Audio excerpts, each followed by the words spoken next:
Hey everybody, it's Mike Frieder here with On-Call Compliance Solutions, and I'm back with another compliance tip of the week. This week we're talking about CMMC Control CM L2-3.4.2, establish and enforce security configuration settings for information technology products employed in organizational systems. Oh boy, I know, I'm excited too.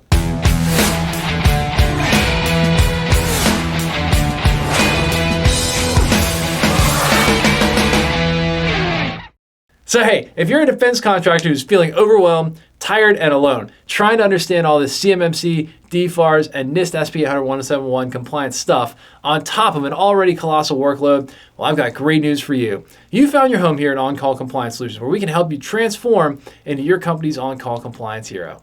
Let's jump into it. So, here we are, CMMC Control CM L2-3.4.2.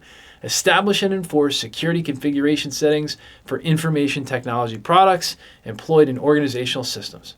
Yeah, so how do we do that, right?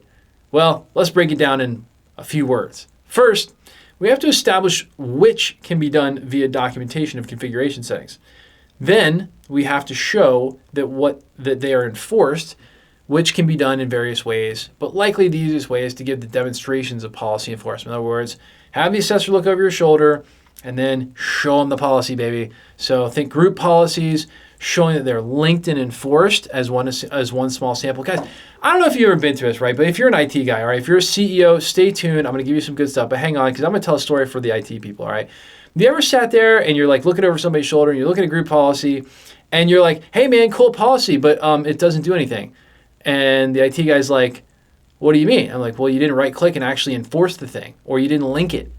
Those things actually are necessary, and believe it or not, your assessors are going to look for that stuff.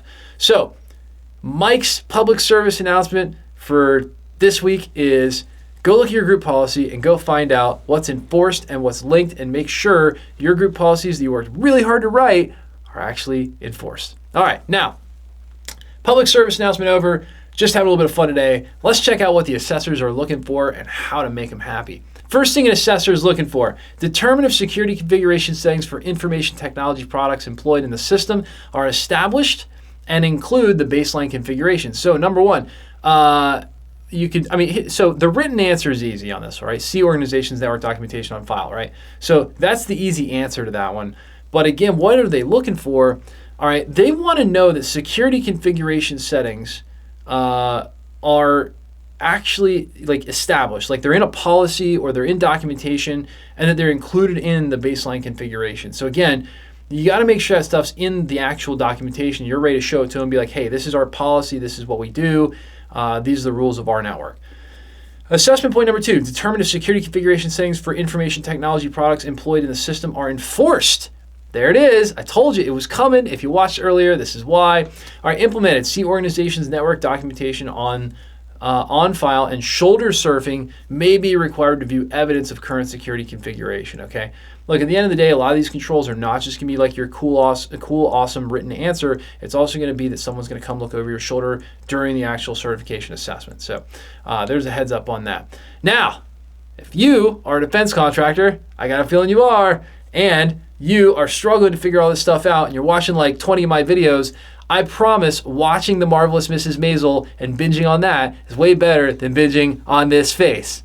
I like it, but not that much. So if you're binging on my face, it's a great time to remember that at On-Call, we work with defense contractors just like you who've had this DFARS, NIST, ITAR, and CMMC compliance stuff dropped in their laps like a seagull on a sunny day, baby. And we teach you how to level up and be a proper on-call compliance hero for your company, eliminating gaps, gray areas, and getting this solved, all while showing you how to leverage compliance as your secret weapon to land more defense work with higher profit margins. Now, that is what becoming an on-call compliance hero can do for you. And if you're looking for more help getting compliant, our compliance experts are always on call for you. Visit cmmccompliancesecrets.com or check out the bio below for links to get help right now. If you love the content we're putting out here for you, help us out with a big thumbs up on that like button, or even better, smash the subscribe button to get the latest compliance content as soon as our compliance nerds roll it out.